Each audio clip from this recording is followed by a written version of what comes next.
सुप्रभात। बीएड द्वितीय वर्ष के छात्रों का स्वागत है।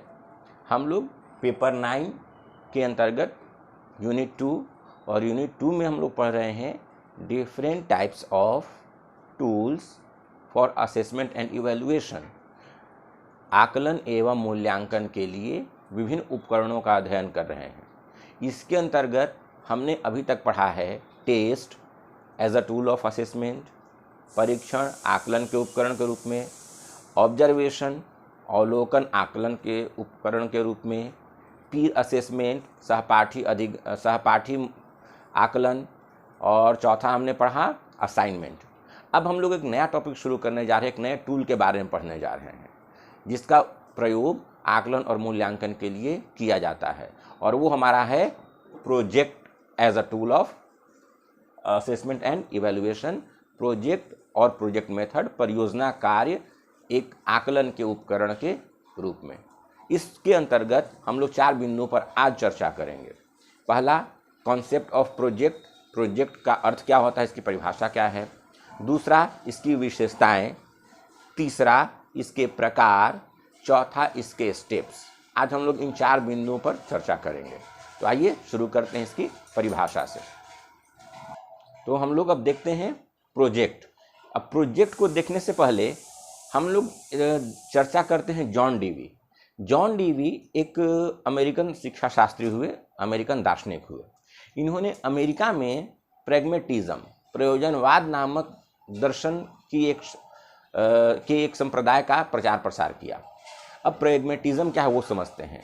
तो प्रैग्मेटिज्म प्रयोजनवाद, उपयोगितावाद, फलवाद, व्यवहारिकतावाद, यह दर्शन शास्त्र का एक संप्रदाय है। यह एक विचारधारा है, यह एक सोच है, एक दृष्टिकोण है।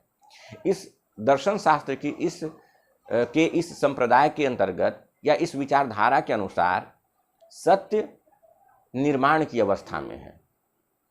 इस दुनिया में कोई भी पूर्व निर्धारित मूल्य, पूर्व निर्धारित सत्य नहीं है, बल्कि सत्य का लगातार हमेशा निर्माण होता रहता है, और यह निर्माण होता है प्रयोगों के द्वारा। अर्थात प्रयोग जो हैं वो सत्य की एकमात्र कसौटी हैं। किसी भी विचार को, किसी भी सत्य को हम प्रयोग के द्वारा जांचते परखते हैं। यदि उसकी पुष्टि हो जाती है तभी उसे हम स्वीकार करते हैं। यह विचारधारा मानव के हित की बात करती है, मानव कल्याण की बात करती है। इस विचारधारा के अनुसार कोई भी वस्तु, कोई भी व्यक्ति, कोई भी विचार तभी सत्य है जब वह मानव के लिए कल्याणकारी हो, हितकारी हो, अर्थात जिससे मानव की आवश्यकता की पूर्ति हो, जो मानव के लिए उपयोगी हो।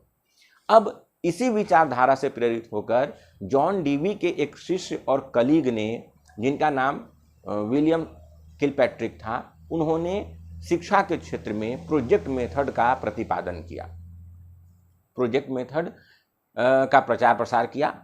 तो हम लोग अब प्रोजेक्ट मेथड की परिभाषा को देखने से पहले प्रोजेक्ट शब्द की परिभाषा को देखते हैं, और शुरुआत करते हैं किलपैट्रिक की परिभाषा से।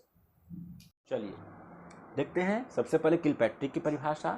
किलपैट्रिक के अनुसार project is a whole hearted purposeful activity preceding in a social environment.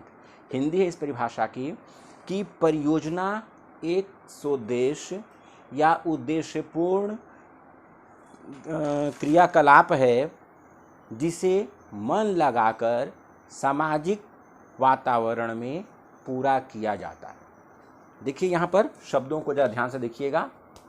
Kilpatrick की इस परिभाषा में शब्द है होल हार्टेड, मन लगाकर, दिल लगाकर, purposeful activity and social environment. 3 शब्दों को समझिए। किलपैट्रिक कहते हैं कि परियोजना एक ऐसा उद्देश्यपूर्ण कार्य है, अर्थात जब भी हम किसी प्रोजेक्ट को हाथ में लेते हैं, किसी परियोजना को हाथ में लेते हैं, तो उसमें हमारा कोई उद्देश्य निहित होता है। हम कुछ निश्चित उद्देश्यों को ध्यान में रखकर ही परियोजना का चयन करते हैं। फिर होल हार्टेड, यहाँ होल हार्टेड कहने का मतलब हुआ कि जो परियोजना कार्य होता है वह हमारी रुचि का, हमारी पसंद का होता है, इसलिए हम पूरे हृदय से उसे स्वीकार करते हैं, पूरे मन लगाकर उस पर काम करते हैं। और कहाँ करते हैं? तो प्रोसीडिंग इन सोशल इन्वायरमेंट, सामाजिक परिवेश में ही इसे पूरा किया जा सकता है। आइए अब देखते हैं स्टीवेंसन की परिभाषा। स्टीवेंसन के अनुसार project is a problematic act, यहाँ शब्द है problematic act, carried to completion in natural setting. Stevenson के अनुसार परियोजना जो है यह एक समस्यात्मक कार्य है, एक समस्यात्मक क्रिया है, समस्यात्मक गतिविधि है। अर्थात परियोजना किसी समस्या को हल करने के लिए किया जाने वाला वैसा कार्य है जो उसकी स्वाभाविक परिस्थिति में पूरा होता है। प्रॉब्लमेटिक एक्ट, समस्यात्मक कार्य का मतलब क्या हुआ? कि उस समस्या को हल करने के लिए किया जाने वाला कार्य जो स्वाभाविक परिस्थिति में कंप्लीट होता है, पूरा होता है, उसी को स्टीवेंसन ने परियोजना कहा है, प्रोजेक्ट कहा है। तीसरी परिभाषा बलार्ड की। बलार्ड के अनुसार project is a bit of real life. यहाँ पर देखिए शब्द बिट ऑफ रियल लाइफ, वास्तविक जीवन का ही एक टुकड़ा है, उसी का एक अंग है, उसी का एक भाग है, उसी का एक हिस्सा है। That has been imparted into school, जिसे हमने विद्यालय में ऑर्गेनाइज करते हैं, जिसे हम विद्यालय में ऑर्गेनाइज करते हैं, जिससे हम विद्यालय में इम्प्लीमेंट करने का प्रयास करते हैं। तो बलार्ड के अनुसार परियोजना जो है एक ऐसा कार्य है या यथार्थ जीवन का ही एक भाग है जो विद्यालय में प्रदान किया जाता है। अर्थात विद्यालय औपचारिक तरीके से परियोजना कार्य का चयन करता, उस पर कार्य करता है, लेकिन यह कार्य बच्चों के वास्तविक जीवन से ही होता है। इस प्रकार ये परियोजना की 3 परिभाषाएं हैं। ये तीनों बहुत महत्वपूर्ण परिभाषाएं हैं। इन तीनों परिभाषाओं के आधार पर हम कह सकते हैं कि परियोजना एक ऐसा कार्य है जो किसी समस्या को हल करने के लिए किया जाता है, जिसे पूरे हृदय से किया जाता है, और जिसे पूरा करने के लिए हमें सामाजिक परिवेश, सामाजिक वातावरण या वास्तविक परिवेश में जाना होता है, और वहीं पर हम इसे पूरा कर सकते हैं। परिणाम स्वरूप हमें प्रत्यक्ष अनुभव, प्रत्यक्ष ज्ञान की प्राप्ति होती है। अब आइए देखते हैं इसकी विशेषताएं। चलिए अब देखते हैं इसकी विशेषताओं को। असल में ये विशेषताएं कुछ अलग से नहीं हैं, बल्कि अभी हमने जो परिभाषाएं देखी उन्हीं परिभाषाओं में से कुछ की वर्ड्स, कुछ पंचिंग वर्ड्स का चयन करके हम इन विशेषताओं पर फोकस करने जा रहे हैं। क्या है? तो पहली विशेषता कि it is a bit of real life. यह हमारे वास्तविक जीवन का ही एक अंग है, वास्तविक जीवन का ही एक हिस्सा है, वास्तविक जीवन का ही एक भाग है। अर्थात परियोजना कार्य हमारे वास्तविक जीवन से जुड़ा होता है। दूसरा, पर्पसफुल। यह उद्देश्यपूर्ण कार्य है, उद्देश्यपूर्ण क्रिया है, उद्देश्यपूर्ण गतिविधि है। अर्थात जो भी प्रोजेक्ट हम हाथ में लेते हैं उसका कोई न कोई उद्देश्य होता है। पूर्व निर्धारित उद्देश्यों को ध्यान में रखकर ही हम प्रोजेक्ट वर्क का चयन करते हैं। तीसरा, होल हार्टेड, हृदय से चयन किया जाना, अर्थात हम अपनी पसंद और रुचि के अनुसार परियोजना कार्य का चयन करते हैं। चौथा है प्रॉब्लमेटिक एक्ट। यह एक समस्यात्मक कार्य है, समस्या मूलक कार्य है, अर्थात समस्या का हल ढूंढने के लिए किया गया कार्य है। और लास्ट है कंप्लीटेड इन नेचुरल, सोशल और रियल सिचुएशन। और यह परियोजना कार्य जो है यह प्राकृतिक, सामाजिक और वास्तविक परिस्थिति में पूरा होता है। अर्थात परियोजना कार्य को हम कक्ष में चार दीवारी के अंदर पूरा नहीं कर सकते, बल्कि उस परियोजना कार्य को पूरा करने के लिए हमें अपने समाज का भ्रमण करना होता है, लोगों से मिलना होता है। वास्तविक जीवन में हमें लोगों से बातचीत करके या मतलब विद्यालय के बाहर से निकलना होता है। विद्यालय के प्रांगण से बाहर निकलकर ही हम उस प्रोजेक्ट को पूरा कर सकते हैं। अतः यह क्या है, स्वाभाविक परिस्थिति में पूरा होता है। अब आइए देखते हैं इसके टाइप्स। प्रकार, इसके मुख्यतः दो प्रकार हैं। पहला इंडिविजुअल प्रोजेक्ट और दूसरा ग्रुप प्रोजेक्ट, व्यक्तिगत परियोजना कार्य और सामूहिक परियोजना कार्य। व्यक्तिगत परियोजना कार्य का मतलब वैसा परियोजना कार्य जिसे कोई एक व्यक्ति अकेला पूरा करता है, कोई एक व्यक्ति अकेला करता है। दूसरा हमारा ग्रुप प्रोजेक्ट वर्क, सामूहिक परियोजना कार्य, तो वैसा परियोजना कार्य जिसे दो से ज़्यादा लोग मिलकर पूरा करते हैं, वह हमारा ग्रुप प्रोजेक्ट वर्क कहलाता है। फॉर एग्जाम्पल, मान लीजिए कि हमें आर्यभट्ट की जीवनी पर एक प्रोजेक्ट तैयार करना है। अब इसके ये काम मैंने स्वयं ही एक्सेप्ट कर लिया तो यहाँ इंडिविजुअल हो गया। और अगर आर्यभट्ट की जीवनी पर प्रोजेक्ट तैयार करने के लिए एक बच्चे को कहा गया कि आप उसकी जो उसका पारिवारिक सूचना थी आप उस पर काम करिए, दूसरे को कहा गया कि आप उनके जो देन है गणित को या विज्ञान को आप उस पर काम करिए, तो 2-3 लोगों ने मिलकर उसके अलग अलग हिस्से पर काम किया, यह हमारा ग्रुप प्रोजेक्ट वर्क हो जाएगा। इस तरह 2 प्रकार का होता है। अब आइए देखते हैं प्रोजेक्ट वर्क के स्टेप्स, परियोजना कार्य के सोपान। अब देखते हैं परियोजना कार्य के सोपान, स्टेप्स ऑफ प्रोजेक्ट वर्क। पहला है हमारा प्रोवाइडिंग अ सिचुएशन, परिस्थिति प्रदान करना।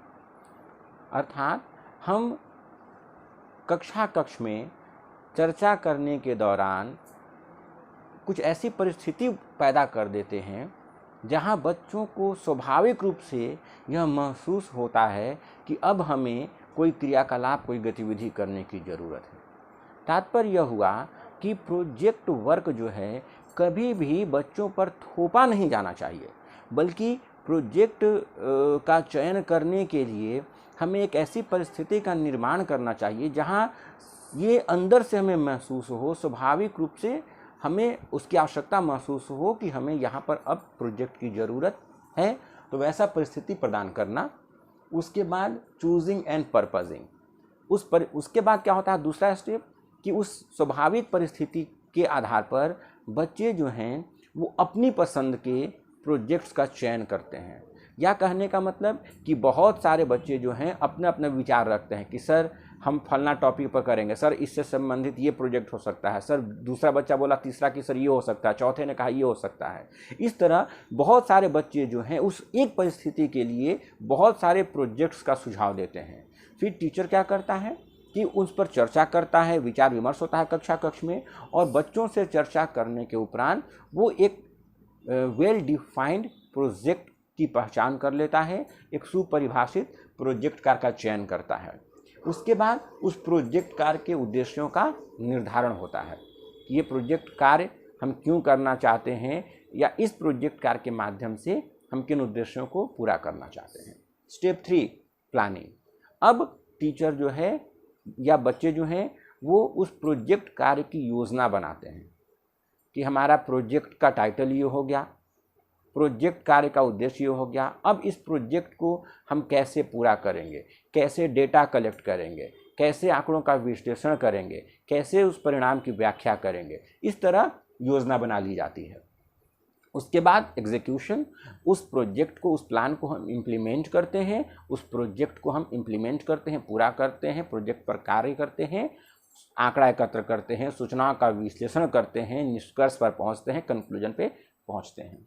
फिर इवैल्यूएशन, उस प्रोजेक्ट का मूल्यांकन करना, अर्थात या स्टेज 1 से लेकर स्टेज 4 तक जो प्रोजेक्ट हमने किया है अब उसका मूल्यांकन होता है कि हमारे जो परिस्थिति पैदा की थी उस परिस्थिति के अनुरूप वो प्रोजेक्ट रहा या नहीं, उसका उद्देश्य सही बना या नहीं, प्लान सही था या नहीं, हमने उसको सही एग्जीक्यूट किया या नहीं, अर्थात उस प्रोजेक्ट से उद्देश्यों की प्राप्ति हुई या नहीं, समस्या का हल मिला या नहीं, इसका हम मूल्यांकन करते हैं।